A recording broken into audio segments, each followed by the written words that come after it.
नमस्कार। कक्षा 8 सामाजिक विज्ञान में भूगोल का लेसन 2 चल रहा था अपना, जिसका नाम था भूमि, मृदा जल, प्राकृतिक वनस्पति और वन्य जीव संसाधन। इसके भाग 2 अपने कर चुके हैं। आज भाग 3 में आपका हार्दिक स्वागत है। आज हम अध्ययन करेंगे प्राकृतिक वनस्पति और वन्य जीवन। प्राकृतिक वनस्पति आप सभी जानते हैं क्या होता है। जो स्वतः जंगलों में पाई जाती हो, पेड़ पौधे, जड़ी बूटियाँ आदि सब, इनको प्राकृतिक वनस्पति बोलते हैं। और वन्य जीवन यानी वन में रहने वाले जीव जंतु और प्राणी, इनको वन्य जीवन बोलते हैं। तो शुरुआत करते हैं। स्कूल के बच्चे हस्तशिल्प प्रदर्शनी में घूम रहे थे। हस्तशिल्प का मतलब उसमें सारी की सारी वस्तुएं क्या थी, जो हाथों की कारीगरी से बनाई गई हो, या उसमें ज़्यादा प्रयोग हस्त निर्मित वस्तुओं का होता, उसको हस्तशिल्प प्रदर्शनी बोलते हैं। प्रदर्शनी की वस्तुएं देश के भिन्न भिन्न भागों से एकत्रित की गई थी। मोना ने एक थैला हाथ में उठाया। वहाँ एक बालिका थी, मोना उसका नाम था, और उसने एक थैला हाथ में उठाया और उत्साह से कहा, यह एक सुंदर हैंडबैग है। अध्यापिका ने कहा, हाँ, यह जूट से बना है। तो किससे बना था वो? जूट से। क्या आप उन टोकरियों, दीप छत्रों और कुर्सियों को देखते हैं? वे बेंत और बांस की बनी है। यानी पास में क्या पड़ी थी? टोकरियाँ, दीप छत्र और कुर्सियाँ थी। उसकी ओर अध्यापिका ने हाथ करते हुए बताया कि ये बेंत और बांस की बनी हुई है। भारत के पूर्वी और उत्तर पूर्वी आर्द्र प्रदेशों में बांस प्रचुर मात्रा में पैदा किया जाता है। बांस की डंडियाँ वगैरह आपने भी देखी होगी, या कुछ वस्तुएं बनी हुई आपने देखी हुई होगी। जैसी रेशमी स्कार्फ देखकर उत्साहित थी। एक और बहन जो थी, वो उसका जैसी नाम था, और उसने क्या लिया था? रेशमी स्कार्फ, जो सर्दियों में खासतौर से अपने इस्तेमाल करते हैं सर ढकने के लिए, उत्साहित थी। यह खूबसूरत स्कार्फ देखो। अध्यापिका ने स्पष्ट किया कि रेशम रेशम कीटों से प्राप्त किया जाता है। रेशम कहाँ से बनता है? रेशम कीटों से प्राप्त किया जाता है, और ये रेशम कीट शहतूत के पेड़ों पर पाले जाते हैं।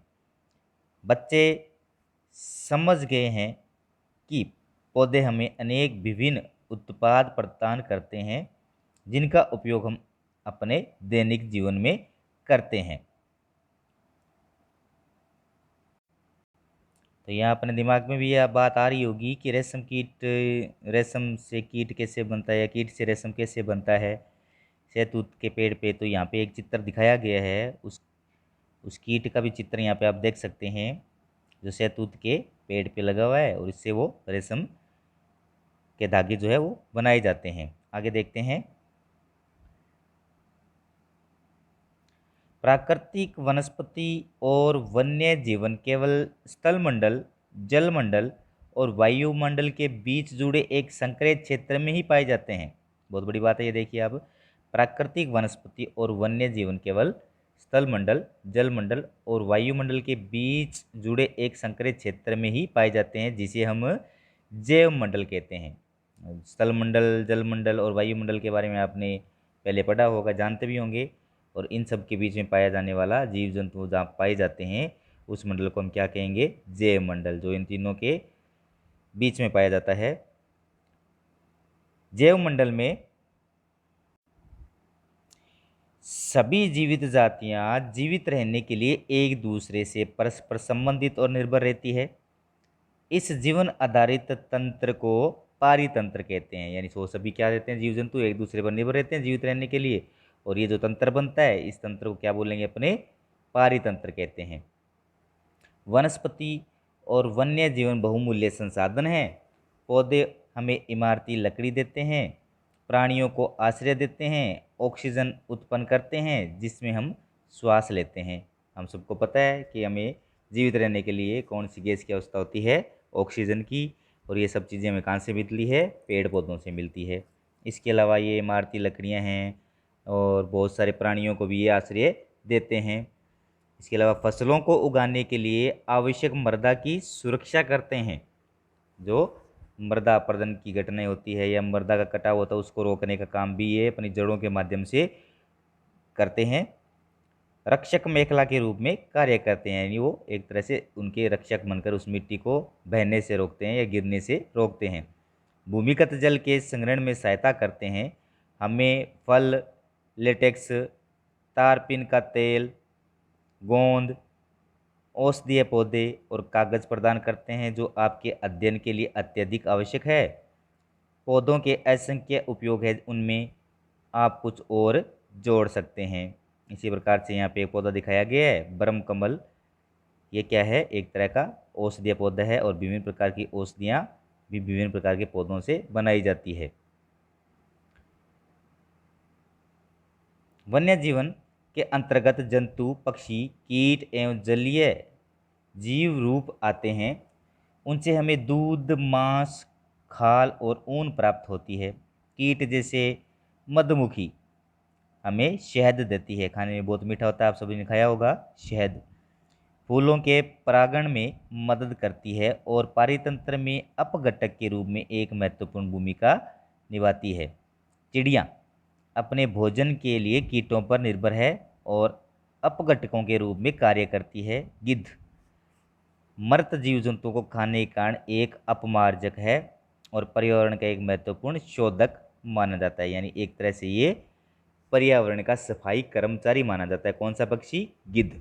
इसलिए प्राणी चाहे बड़े हों अथवा छोटे, सभी पारितंत्र के संतुलन को बनाए रखने के लिए अनिवार्य है। यानी इन सभी जीव जंतुओं, चाहे छोटा हो चाहे बड़ा हो, इन सब के मिलने से क्या बनता है? पारितंत्र बनता है और ये श्रृंखला जो है वो चलती है। ये सभी जीव जंतु एक दूसरे के लिए बहुउपयोगी है।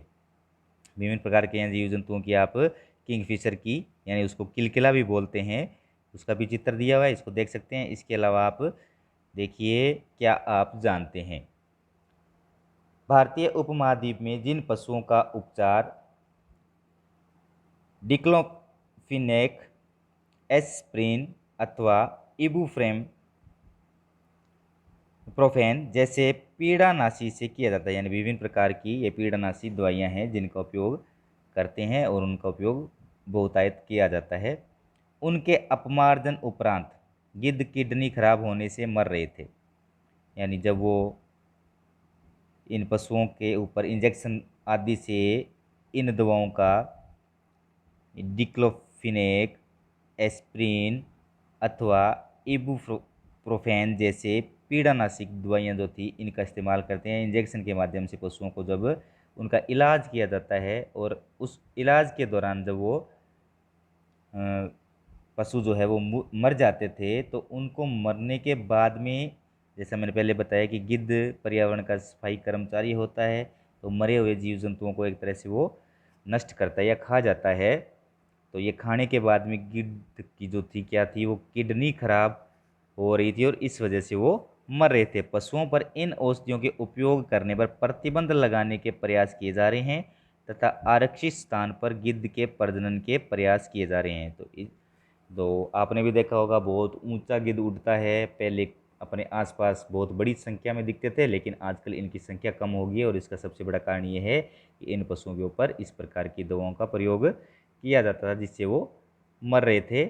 अब इनको बचाने का प्रयास किया जा रहा है और उन दवाओं पर भी रोक लगा दी गई है और इनके प्रजनन के प्रयास किए जा रहे हैं कहीं सुरक्षित स्थान पर, ताकि इनकी संख्या क्या हो? बढ़ सके। आगे देखिए, प्राकृतिक वनस्पति का वितरण। प्राकृतिक वनस्पति का वितरण, अगला बिंदु क्या है अपना?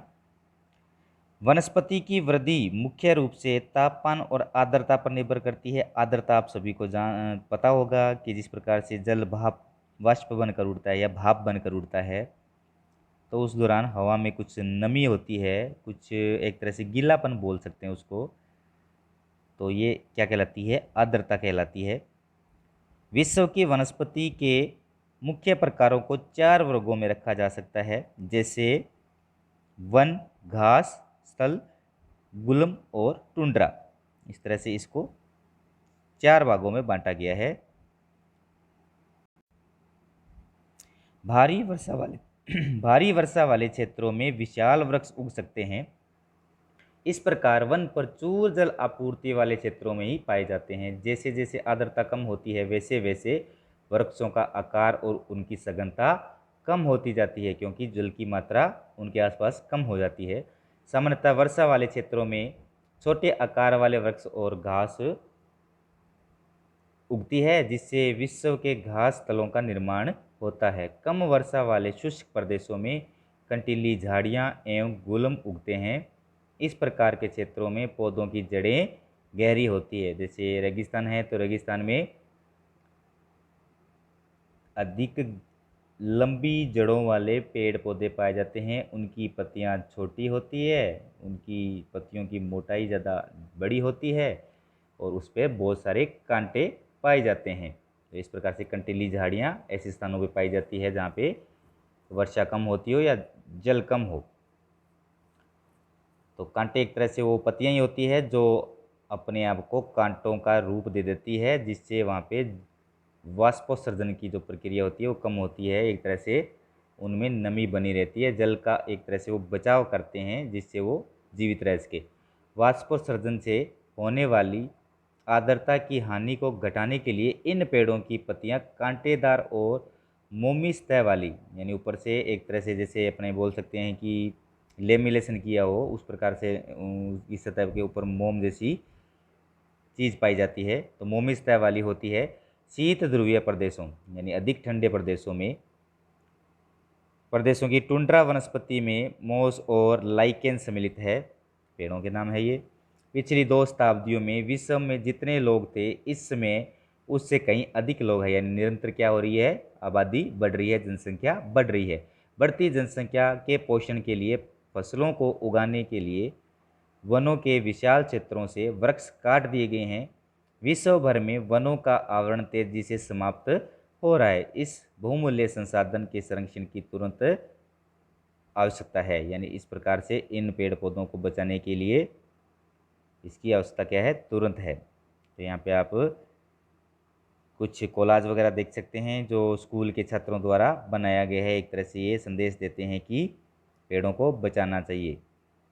इसी प्रकार से एक चित्र और भी दिया गया है, उसमें एक वन्य प्राणी दिखाया गया है जिससे आप भली भांति परिचित होंगे। उसका नाम आपने अवश्य सुना होगा, अजगर।